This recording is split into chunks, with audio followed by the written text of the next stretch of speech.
Jangan kau ketawa. Lem toh, nah campur lem Korea. Tidak mau terbuka mulutnya. Pas ngelem, mabuk setengah. Diambil naik motor. Bayangkan kalau orang mabuk setengah naik motor, tiang listrik dikira aspal. Pak, mati. Mati kafir kodongo. Makanya anak muda, silakan kau jadi anak gaul, anak band-band, anak motor-motor, anak skater, silakan. Tapi jangan dekati yang namanya minuman keras. Vodka, whisky, Jennifer, Donald, topi miring. Saya baca. Tuh, mati. Siapa lagi yang bisa mati dalam keadaan kafir? Contoh aja ini, jangan marah. Sabung ayam. Ada juga di sini. Didapat sama polisi, kejar sama polisi, jangan lari, masih lari, tembak peringatan, masih lari, tembak 2 kali, masih lari, tembak 3 kali, akhirnya tembak kakinya, kepalanya dikena. Saya tanya temanku ya polisi, bagaimana caranya kakinya kok tembak kok kepalanya dikena? Dia bilang soalnya waktu tembak dia jongkok. Pantas. Ini jangan kau musuhi polisi, cowok. Oi, kau kira enak kalau hidupmu tidak ada polisi di Indonesia? Rumahmu dirampok, istrimu dibunuh, anak gadismu diperkosa, hartamu dijarah, kau datang ke polisi. Tolong polisi, tegakkan hukum, cari pelakunya. Apa kata polisi? Mohon maaf, baru saja polsek bubar. Jangan ketawa, saya serius ini. Pun kalau ada polisi yang minta-minta uang di jalan, biar anak SMP diminta juga uangnya, itu bukan polisi Indonesia, polisi film India. Itu film India kan 3 jam, nanti habis film baru dia datang.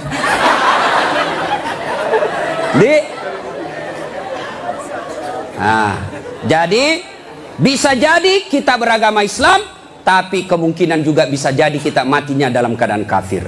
Wa qala idzan, Allah kemudian berfirman, bismillahirrahmanirrahim. Ya ayyuhalladzina amanu dukhulu fis silmi kaffatan wa la tattabi'u khutuwatis syaitan innahu lakum adu mubin. Wahai orang-orang yang beriman, masuklah engkau ke dalam Islam secara sempurna, bukan Islam pencitraan, bukan Islam pilpres, bukan Islam pilcaleg, tapi Islamlah secara benar.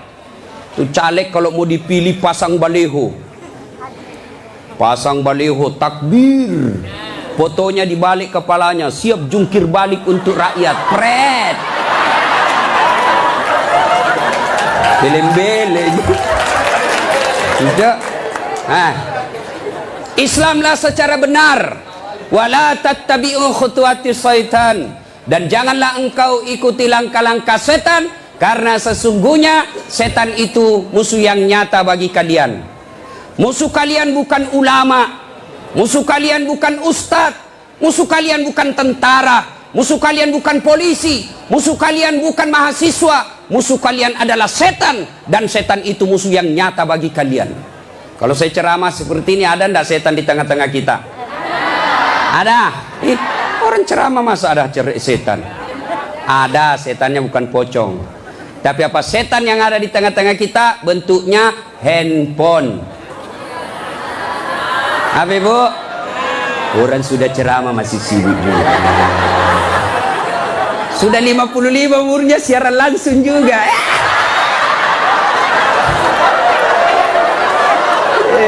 Gayanya. Woi, jangan siaran langsung. Saya tidak mau kalau ada siaran langsung. Simpan dulu HP-mu. Woi. Ibu-ibu yang pegang HP selama saya ceramah, saya doakan suaminya kawin lagi. Simpan dulu HP-mu. Simpan dulu. Simpan dulu HP, simpan dulu. Simpan ya. Bisa? Bu, ada ibu-ibu di Makassar ngefans betul sama saya. Usianya kira-kira 55 tahun. Saya heran, ibu-ibu aja yang ngefans sama saya. Saya lagi ceramah, dia belakangi saya. Barusannya ada orang saya ceramah di belakangi. Ternyata dia ambil HP-nya selfie. Baru dia tulis di Facebook-nya latar belakang Das Atlatif. Saya dijadikan background. Kok kira kira saya pot bunga. Selesai ceramah dia kejar 55 umurnya. Selesai saya ceramah dia kejar. Ustadz, boleh selfie? Boleh, rame-rame supaya tidak ada fitnah. Sudah dia ganti lagi gayanya. Udah ulang lagi. Ulang Ustadz, jelek saya bilang dalam hati. Biar kau ulang apa? Mukamu yang jelek.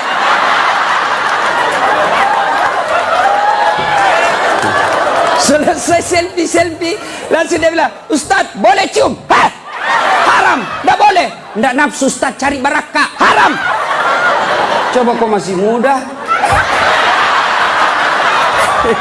Nakal. Simpan dulu HP ya, simpan dulu ya. Bu, bisa?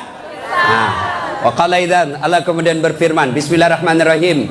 Innallaha wa malaikatahu yusalluna 'alan nabi. Ya ayyuhalladzina amanu sallu alaihi wa sallimu taslima. Sesungguhnya Allah dan para malaikatnya bersalawat kepada Rasulullah Muhammad sallallahu alaihi wasallam, maka wahai orang-orang yang beriman, bersalawatlah kalian kepada Rasulullah dengan sebaik-baik solawat. Saya mau dengar mana lebih kencang suaranya, ibu-ibu dengan bapak-bapak. Kita tanding malam ini, siap? Siap? Nah, yuk cowok-cowok, terutama ini cowok jomblo fisabilillah. Nah, kau diam dulu, kita dengar dulu ini ibu-ibu solawat ya. Ayo bu, ayo bareng-bareng bu. Salatullah salamullah ala toha rasulillah. Salatullah salamullah ala yasin habibillah. Alhamdulillah. Ini bukan kencang, ini namanya syahdu. Suara begini yang kasih nafsu laki-laki. Makanya cewek, kalau kau ditelepon cowok, jangan kau kasih sahdu suaramu. Assalamualaikum, waalaikumsalam. Bagaimana orang tak nafsu sama kau? Lagi di mana dek? Di rumah aja kak. Kau tegas dong. Sebagai cewek muslimah, jangan kau mendayu-dayu. Assalamualaikum, waalaikumsalam. Lagi di mana? Di rumah. Ngapa? Apa tanya-tanya? Berhenti. Ini waalaikumsalam. Ibu-ibu diam, kita dengar ini cowok-cowok. Ayo, cowok jangan mempermalukan jenis kelamin. Ayo. Ayo. Diam ya, diam. Kita dengar ini cowok. Yuk. Salatu salamullah ala toha rasulillah. Salatullah ala yasin. Masya Allah. Terima kasih. Sudah bi bos. Overdosis kok. Kita diam semua. Kita dengar ini di atas. Ayo. Duduk ngambil gaya loh. Ya, ayo bareng-bareng. Yuk. Love it. Ini mau poligami, Fred.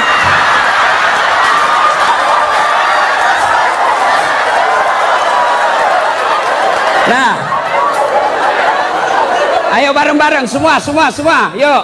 Salatullah salamullah ala toha rasulillah. Salatullah salamullah ala yasin habibillah. Alhamdulillah, terima kasih. Dek, bisa ndak bedakan tadi mana suara cewek, mana suara laki-laki? Bisa. Kenapa bisa? Karena Allah kasih kita telinga yang lengkap sensor pembedanya. Dia bisa bedakan mana bunyi handphone, mana bunyi kentut. Tanpa kau pernah kursus. Woi cewek, mau ndak saya kasih handphone iPhone X Max 512 giga? Mau? Gratis, mau? Mau mana? Mau. Tapi pulsanya 5 juta ibu, mau? Tapi begitu saya kasih langsung tuli. Nah, mau diapa handphone kalau kau sudah tuli? Halo, rusak lagi nih HP. Halo, buka HP rusak, telingamu masalah. Berarti Berarti yang mahal bukan jaringan, yang mahal bukan seluler, yang bukan handphone yang mahal. Apa yang mahal? Telinga. Allah kasih kau gratis, tidak perlu kau bayar. Hebatnya lagi nih telinga, ya, tempatnya kiri kanan proporsional. Bagaimana seandainya telingamu satu di bawah pantat? Halo, ya Ustadz. Lagi di mana? Di rumah aja Ustadz. Ayo. Repot toh? Ya, repot. Makanya kita ucapkan Alhamdulillah. Woi, cowok. Woi. Mau saya kasih ini kamera, mahal ini kalau dikumpul semua, ratusan juta ini. Saya mengajar mata kuliah fotografi di UNAS. Nih, ya, kalau kamu ngambil gambar, kau harus tahu berapa megapiksel kekuatan kamera kamu. Kau harus tahu berapa kekuatan cahaya di tempat itu. Kau harus tahu berapa kecepatan angin ketika ada kau ambil gambar. Kau harus tahu berapa jarak dari matamu dengan objek yang kau akan ambil. Apa ini kamera yang mahal? Bukan. Apa yang mahal? Mata. Allah kasih kau gratis, tidak perlu kau bayar. Hebatnya lagi di mata, begitu kau buka otomatis autofokus. Tidak perlu kau putar. Siapa ini? Oh, ternyata Felixio. Wah, tidak perlu Pak. Otomatis. Dan hebatnya lagi di mata, Allah kasih kau sensor. Dia bisa bedakan mana istri, mana tetangga. Coba bayangkan, seandainya tidak bisa dibedakan, tertukar istrimu. Kenapa malam minggu lain-lain rasanya ini? Ternyata Satpol PP. Makanya kita ucapkan Alhamdulillah. Bos, saya mengajar mata kuliah public speaking. Nah, praktikumnya itu pidato di depan saya. Wih, ada cewek, ada kawat di giginya. Saya biasanya di kampung pagar yang dikawat, ini giginya dikawat. Saya tanya, apa namanya itu dek? Dia bilang behel. Oh, lidah Sulawesi ini bos. Kan kau paksa saya menjadi lidah Solo. Hah? Mahal itu dek. Ini 20 juta. Wih, 1 kali umroh disimpan di giginya. Saya tanya, sini kau dulu cewek. Kau kira itu behelmu yang mahal? Bukan, tapi apa? Gigi. Biar kau mau pasang behel harga 100 juta, tidak ada gigimu, apa kau mau kawat? Ayo, berarti yang mahal gigi.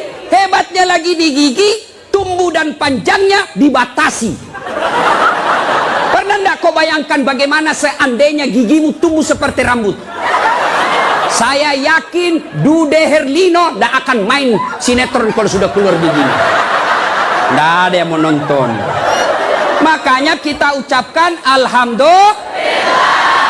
Makanya jangan kau pernah ngeluh, jangan kau merasa putus asa, jangan kau merasa kamu miskin. Kalian semua orang kaya, yang kekayaanmu kata Allah fi ahsani takwim, itu badanmu yang sangat cantik. Ya, saya jelek Ustaz karena kau membandingkan sama yang cakep. Saya tidak mau duduk dengan ini artis Satri Hijrah, hancur saya. Hancur.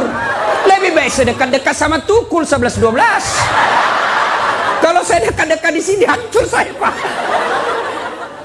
Bersyukurlah kepada Allah, dan salah satu cara bersyukurmu kamu datang di tempat ini.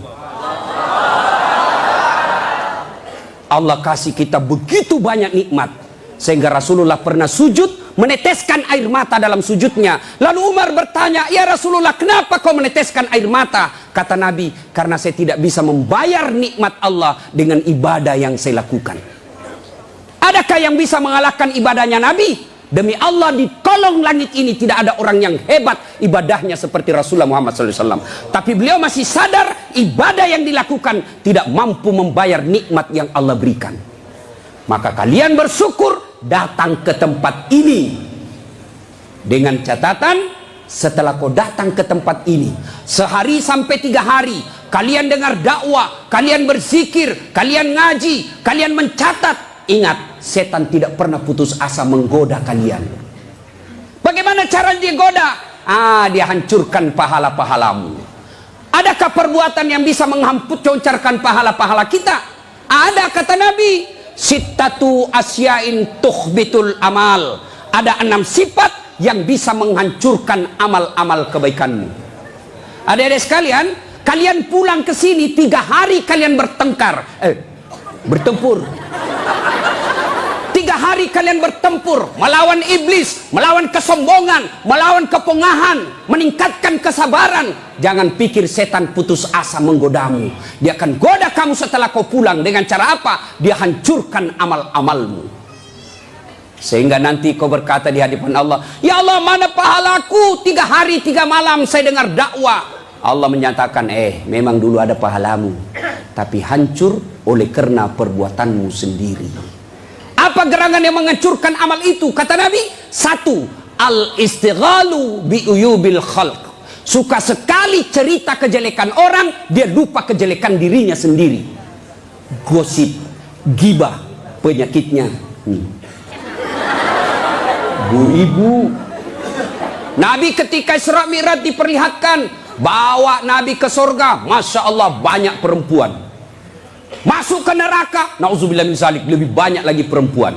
Kenapa? Kata Nabi, karena 2 hal. 1, dia tidak mampu mensyukuri nikmat berupa suami. Dan yang kedua, dia tidak mampu menjaga mulutnya. Penyakitnya ibu-ibu. Saya ajak lewat tadi, masih ada yang gosip. Begitu saya dilihat, dia bilang, itu juga bajunya yang di YouTube.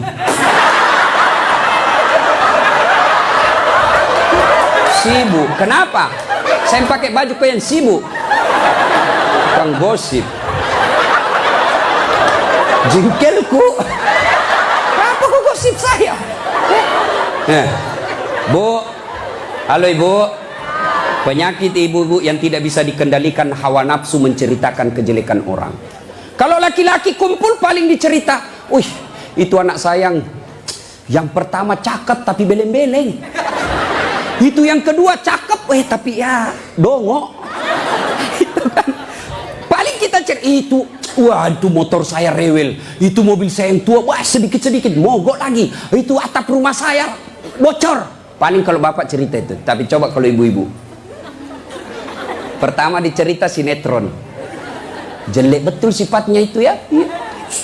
Sana itu. Iya toh, langsung tetangga jadi korban. Kumpul begini tuh masih ada gosip. Apa? Dia enggak ngomong tapi matanya dong. Apa?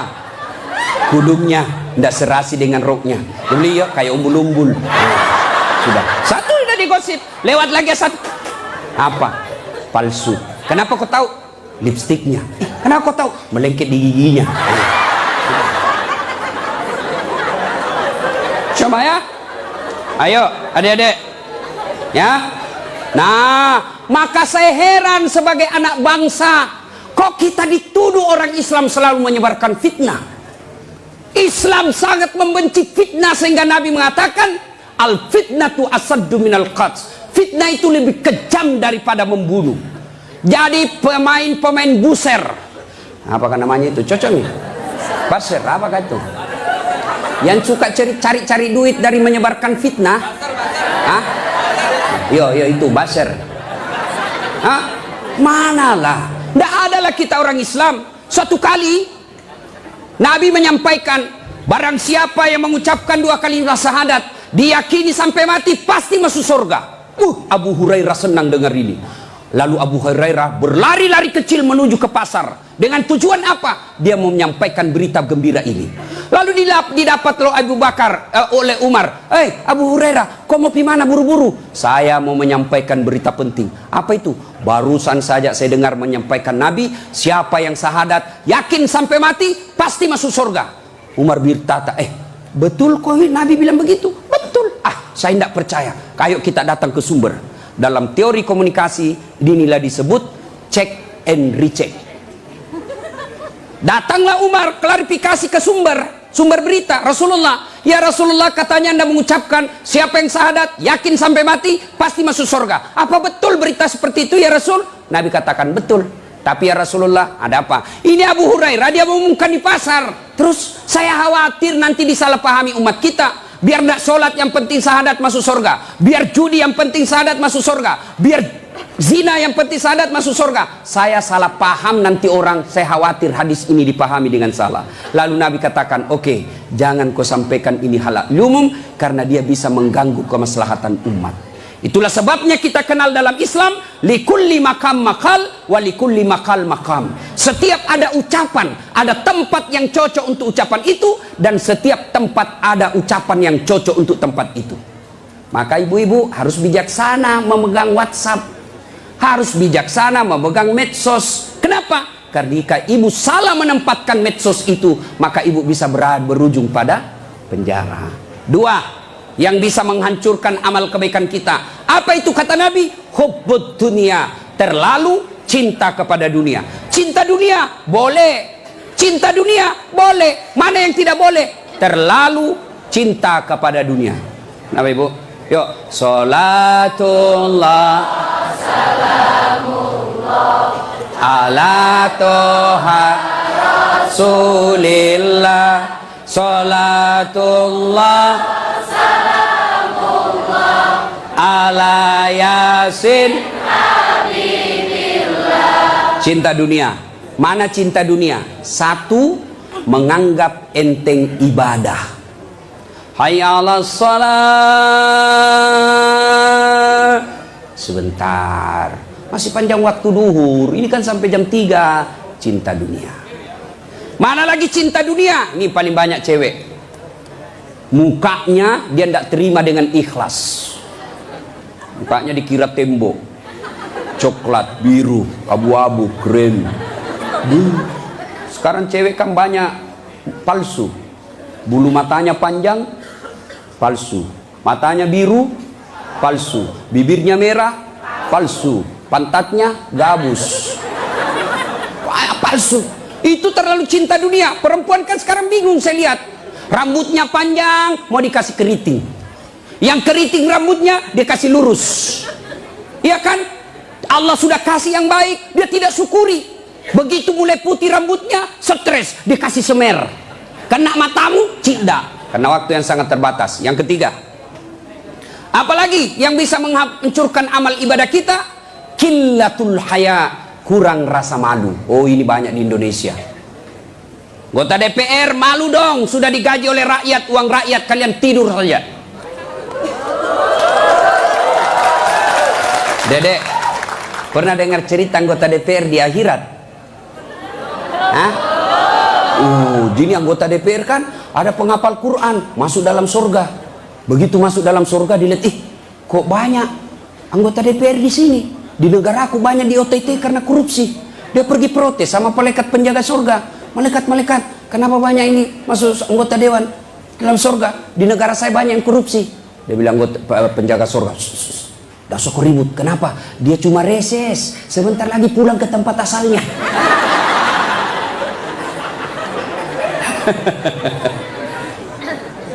Terlalu cinta kepada dunia dilarang oleh agama. Maka oleh sebab itu kita diberikan hanya syukuri nikmat yang Allah berikan. Yang ketiga, qillatul haya, kurang rasa malu. Malu dong menyebarkan fitnah. Malu dong jadi artis tapi menyebarkan syahwat. Malu dong jadi pejabat tapi korup. Malu dong jadi kontraktor tapi rampok. Pernah dengar cerita kontraktor di akhirat?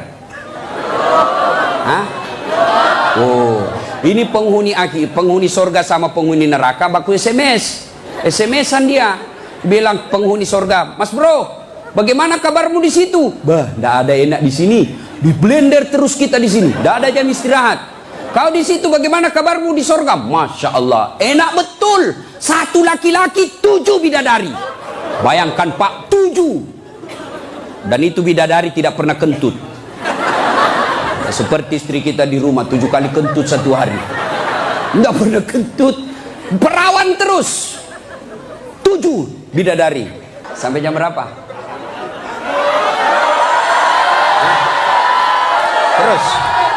Terus. Lalu kata penghuni surga, "Wah, enak betul di sini." Penghuni neraka, "Bolehkah kami jalan-jalan ke situ?" "Boleh." "Ya gimana?" Penghuni neraka kan kreatif. Banyak solusinya. Gimana? Sudahlah, tidak usah cemas. Kami bikin jembatan dari surga, kamu juga bikin jembatan dari neraka. Kita ketemu di tengah. Setuju? Setuju. Lelang proyek. Keluar pemenang tender. Kerjalah. Hari pertama hancur juga ini, Ustaz. Aduh. Nasib sial saya ini malam. Uang merah kek.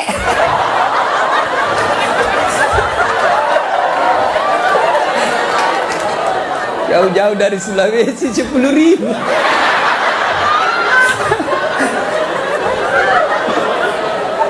Nah, lalu dia bilang, hari pertama proyek dari neraka selesai 50%. Hari kedua selesai 70%. Hari ketiga tuntas, efektif dan efisien. Selesai proyek.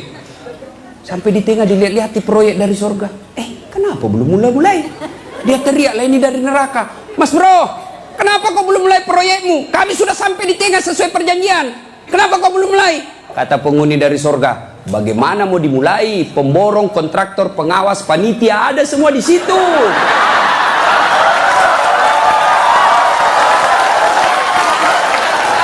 Di sini penghafal Quran aja di sini. Nggak tahu hitung proyek, salah-salah kalkulatornya. Ya, cinta dunia, ya, kurang rasa malu. Mana lagi yang kurang rasa malu? Kalian cewek. Ayo, ibu-ibu hadir di sini, alhamdulillah. Tapi tolong yang paling banyak kurang rasa malunya sekarang perempuan. Mulai dari cara berpakaiannya. Kata Nabi, suatu waktu nanti perempuan berpakaian tapi telanjang dan mereka menyukainya. Berpakaian tapi telanjang dan anehnya mereka suka. Mana disebut berpakaian tapi telanjang? Lihatlah sekarang. Saya selalu istilahkan, lebih susah lihat paha ayam kampung daripada paha cewek. Yang ketawa, saya serius ini. Coba lihat paha ayam kampung. Bapak harus kembali kampung dulu. Namanya ayam kampung, jadi kita harus kampung dulu. Iya toh? Sampai di kampung, kau sudah lihat pahanya ayam? Tidak. Kau beli dulu 100.000. Sudah kau beli, sudah kau lihat pahanya? Belum. Kau kejar dulu 1 jam. Begitu kau mau tangkap, dia terbang. 1 jam dikejar, baru tangkap. Sudah kau tangkap, sudah lihat pahanya? Belum. Kau potong dulu dengan ucapan Bismillahirrahmanirrahim. Sudah kau potong, sudah lihat pahanya? Belum. Kau rebus dulu 15 menit air panas. Sudah kau rebus, sudah lihat pahanya? Belum. Baru dicabut. Baru kelihatan pahanya putih mulus. Balik kampung, kau keluar 100.000, kau kejar 1 jam, kau potong dengan kalimat basmalah, kau rendam 15 menit air panas, baru lihat pahanya yang putih. Ayam kampung. Tapi coba lihat cewek, kau berdiri saja di pinggir jalan 15 menit, 10 pasang paha cewek gratis. Bahkan kadang-kala boleh dicolek. Makanya cewek, mari kita kerjasama. Kami laki-laki jaga mata, tapi tolong Anda cewek jaga akhlak. Biar kami setengah mati jaga mata, kalau kalian gentayangan habis amal kami.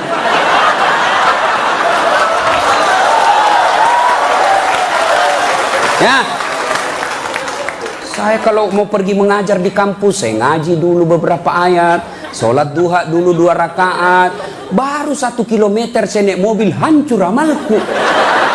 Sebelah kanan ketek, sebelah kiri dada, di depan paha. Nggak mungkinlah saya jalan terus begini, tiang listrik ku tabrak. Hei cewek, hei, mari kasihani mata kami. Dilihat haram, tidak dilihat barang bagus.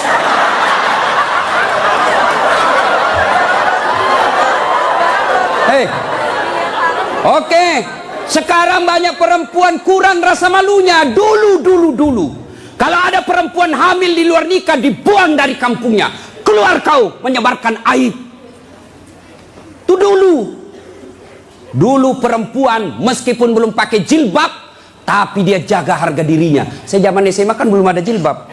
Kawan saya kalau jatuh ballpointnya, kan tidak pakai jilbab. Dia pegang dulu ini, Lalu dipegang roknya dibawa, baru dia dongkok begini. Dulu.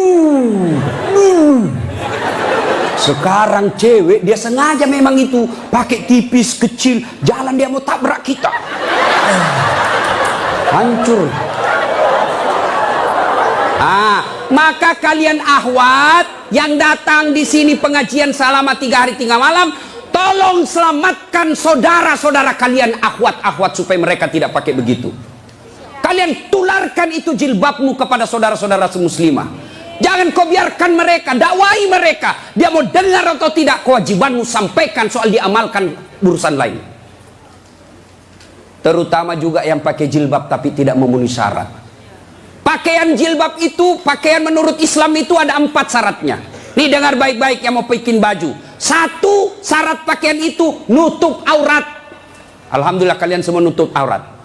Mana auratnya perempuan? Seluruh anggota tubuhnya kecuali telapak tangan, telapak kaki. Ustadz itu pakai jilbab kelihatan lehernya, tinggal lehernya dibakar nanti.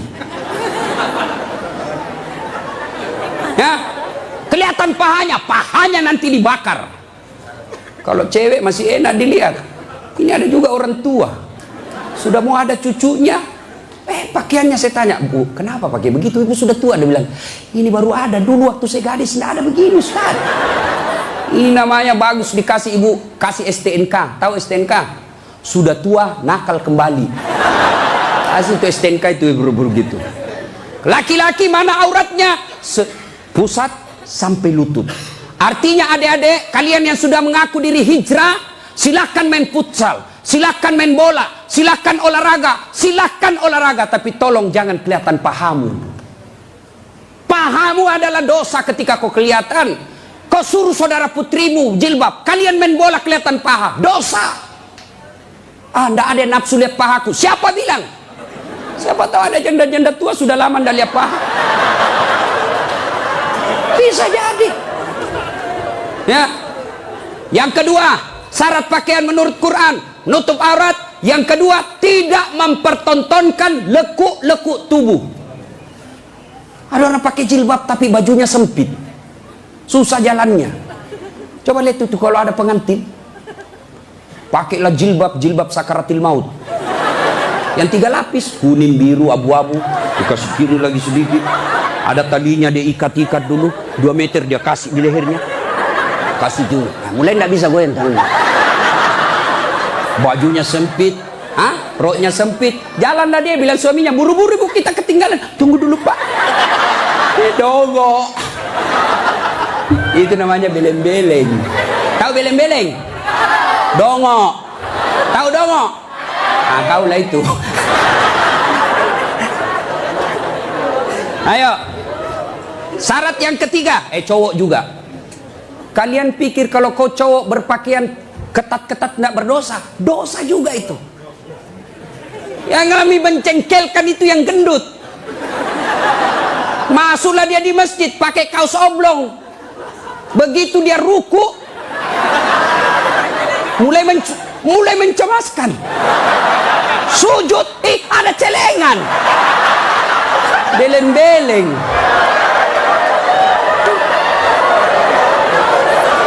Nah, yang ketiga, syarat pakaian yang ketiga, saya ulang, tutup aurat, tidak mempertontonkan lekuk-lekuk tubuh. Yang ketiga, pantas.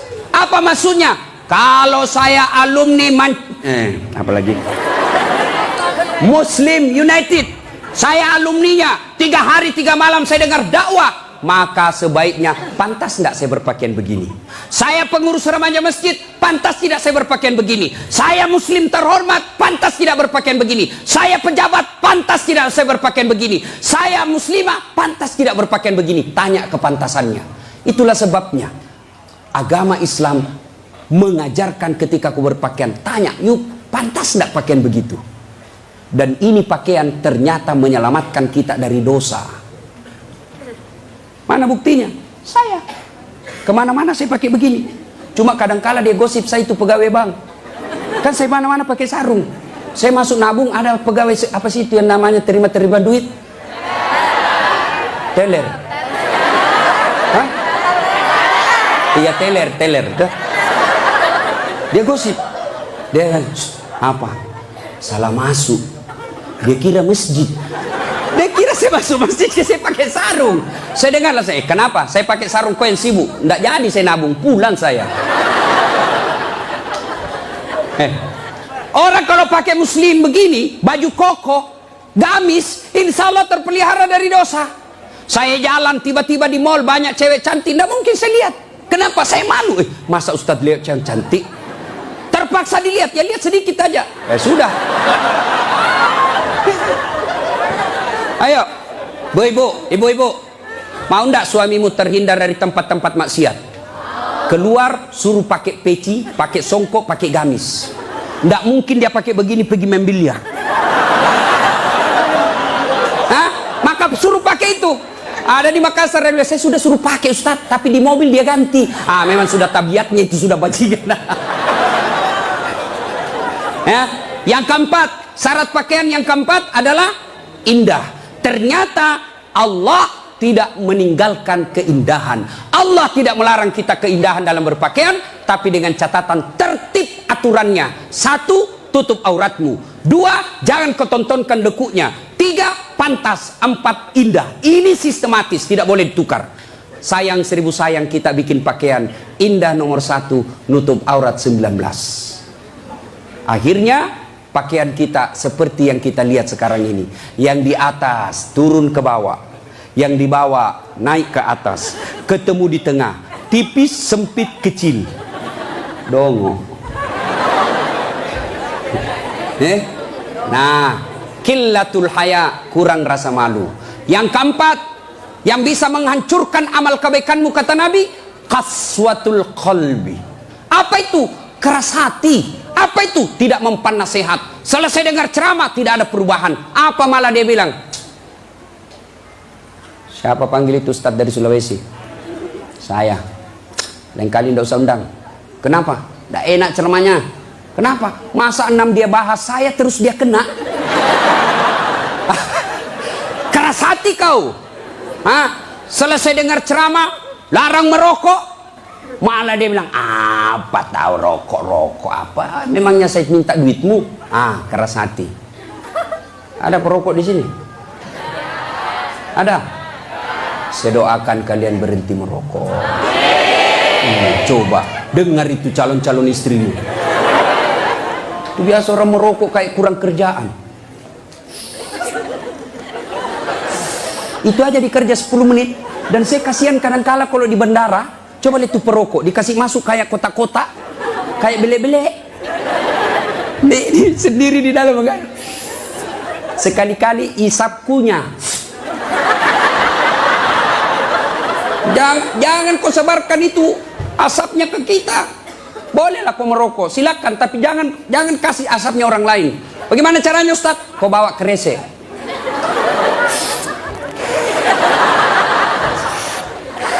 Itu bebas polusi. Ibu-ibu setuju enggak suaminya berhenti merokok? Kalian membenci 9 naga. Kalian membenci mereka-mereka itu. Tapi kalian beli rokoknya. Kalau kalian mau hancurkan mereka, berhenti kau merokok.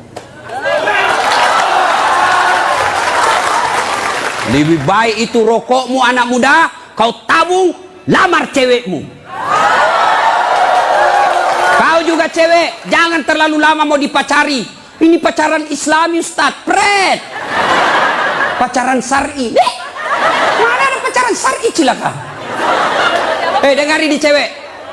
Kau sudah 2 tahun dipacari tidak dilamar-lamar, berhenti kau. Kasih tahu itu cowokmu. Motor aja dicicil 1 tahun sudah lunas. Kamu sudah 2 tahun dipacari tidak dilamar-lamar. Modal 10.000. Roti 1. Teh botol 1, autan 2. Modal 10.000 malam minggu. Qaswatul qalbi, keras hati, tidak mempan nasihat. Mereka yang selesai dengar dakwah tapi tidak ada perubahan, itu yang disindir oleh Allah. Fadhawaun alaihim a'anzartahum la yu'minun. Kau sampaikan ayat Allah atau tidak, kau ceramai atau tidak, sama saja mereka tidak akan beriman. Keras hati, habis amalmu. Yang ke 5. Penghancur amal, tulul amal. Apa itu? Panjang angan-angan alias malas. Dan yang keenam, wadzalimun la yantahi. Perbuatan zalim yang tidak bisa dihentikan. Zalim kepada Allah, tidak sholat. Puncak kesaliman kepada Allah, tidak sholat. Ada yang malas sholat di sini? Ada? Hei, adik-adik, mau jadi direktur, mau jadi pegawai, mau punya rumah yang mewah, gampang. Perbaiki sholatmu. Kecil buat Allah kasih kau mobil, kecil buat Allah kasih kau rumah yang mewah. Allah cuma minta sempurnakan sholatmu. Ada di sini yang tidak ada masalah? Ada? Ini malah muka-muka penuh masalah semua ini. Ayah, mana ada manusia tidak ada masalahnya? Istri cantik, kau kira bukan masalah? Masalah digoda orang, apalagi kalau suaminya jelek, lebih masalah lagi. Berarti bagus kalau istri jelek. Istri jelek dihina orang, kita lagi yang malu jalan sama dia. Duluan aja deh, nanti kita ketemu di gedung. Sampai deket tuh tidak muncul-muncul suaminya. Mana kau bang? Tidak jadi, saya mencret. Istri jelek masalah, istri cantik masalah. Mana ada orang tidak ada masalahnya? Kita kuliah apa masalah? Mau sarjana. Sudah sarjana selesai masalahmu? Tidak, mau punya kerja. Sudah punya kerja selesai masalahmu? Muncul masalah baru. Apa? Mau jadi kepala dinas. Sudah kepala dinas selesai masalahnya? Muncul masalah besar lagi, mau jadi sekda. Sudah jadi sekda selesai masalahnya? Belum, mau jadi wali kota. Sudah jadi wali kota? Mau 2 periode. Mau 2 periode baru dongo. Beleng-beleng. Kau salah, kenapa kau suruh pilih dongo? Bahaya kah? Mau kok? Hah? Ayo, tidak ada orang tidak ada masalah. Ya. Maka Allah tidak mengatakan, "Hei Das'at, ada masalahmu? Kau puasa dulu." Tidak. "Hei Das'at, ada masalahmu? Kau jadi dokter dulu. Kau jadi insinyur dulu. Kau kaya dulu. Kau anggota DPR dulu." Allah tidak menyatakan itu. Allah cuma minta 2. Ista'inu bis-sabri was-shalah. Sabar, perbaiki solatmu. Saya yang selesaikan masalahmu. Itu janji Allah, bukan janji caleg. Kalau caleg mau dipilih, dibagi-baginya kartu namanya, pilih saya, pilih saya. Ada masalah, telepon saya 24 jam. Begitu terpilih, dia ganti nomor HP-nya. Allah janji, pasti Allah tepati. Allah cuma minta, ada masalahmu cewek, kau risau soal jodoh, yuk perbaiki solatmu. Cowok, ada masalahmu, kau sudah sarjana, tidak dapat kerja, yuk sempurnakan solatmu. Saya sudah sholat Ustaz. Betul kau sholat tapi tidak ikhlas. Hayya 'alas shalah. Asar lagi. Barusan duhur, kau tidak ikhlas. Saya sudah sholat Ustaz. Betul kau sholat tapi main-main. Mana buktinya? Allahu Akbar. Alaikum. Ya kana mulia. Suratul ladina. Kau ketawa karena kau bayangkan dirimu. Nah, siapa yang ngajar kau sholat begitu? Sampai ada yang tanya saya, ibu-ibu, Ustaz boleh enggak sholat? Panas Ustaz di rumah, enggak ada AC, enggak ada kipas. Sholat duhur boleh enggak tidak pakai BH? Boleh, tapi kau tidak beradab namanya. Boleh. Bayangkan kalau kau ruku. Yang ketawa cowok, ini bagian laki-laki perempuan. Boleh, tapi tidak beradab namanya. Itu kau tidak ikhlas. Saya sholat Ustaz, betul kau sholat. Tapi sholatmu ya tidak seperlunya. Saya juga sholat Allah.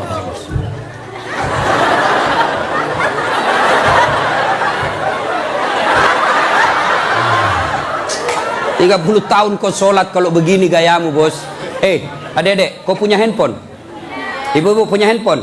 Waktu beli handphone itu ada buku pedoman kan? Iya. Dan di situ dicatat merah tebal buku pedoman petunjuk pemakaian handphone. Dicatat besar-besar, catatan penting. Baca buku pedoman ini sebelum penggunaan handphone.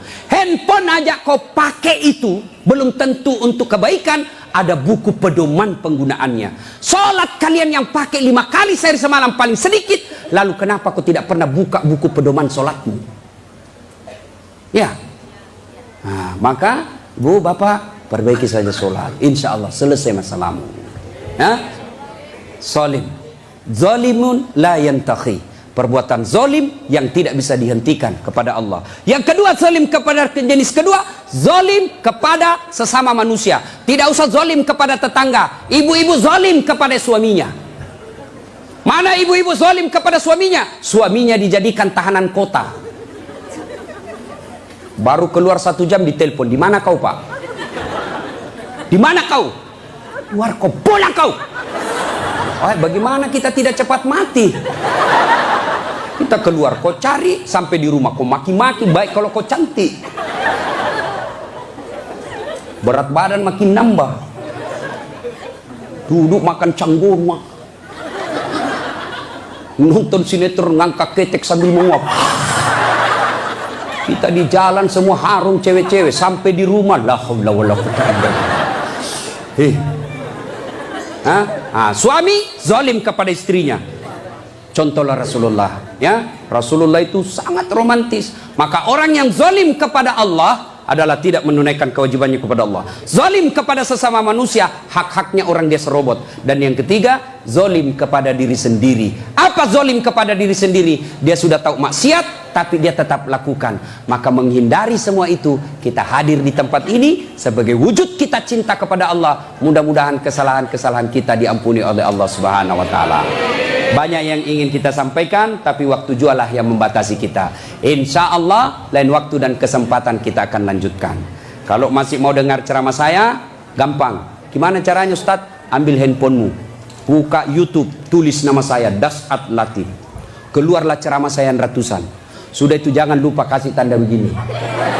Yang ketawa saya serius ini bos. Yang kau kasih begini. Kalau kasih begini dia cari kau malaikat pencabut nyawa.